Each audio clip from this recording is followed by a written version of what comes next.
On a Clear Day You Can Bounce Forever is the first segment of the sixth episode of the second season of the Book of Pooh, and this one is all about Tigger.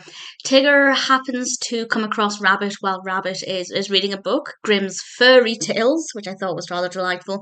And Rabbit tells Tigger that he's reading a story about a rabbit who wanted to eat nothing but carrots all the time.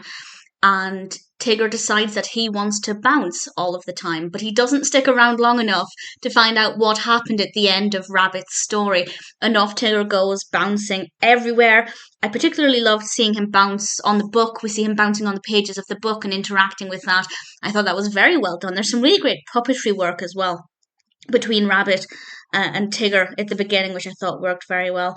And Tigger bounces and bounces and bounces, and the sound effects are constant, but it actually works quite well, and it didn't annoy me. I thought it would to begin with. I thought constantly listening to this spring boinging noise would get on my nerves, but it didn't. And I thought the puppetry work was very good. And of course, the lesson here is that you can't do your favourite thing all of the time. Nobody can.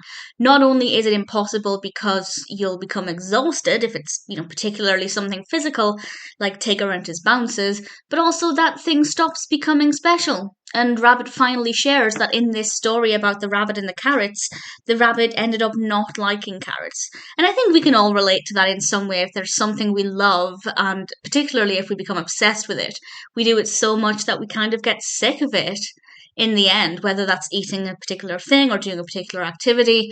And I think that for young children who might just only want to do one thing over and over and over again, it's a good lesson to say that actually you love that thing now, but if you keep doing it, you're going to not like it. Which I guess can be hard to visualize. If you love it now, how could you ever not love it? But I think the episode does a good job of showing that. The sound effects are very good. As I said, it didn't annoy me the way I thought it would. Some really great puppetry work, and obviously some really important messages that I think we can all do well to take away from this. That things should be in moderation.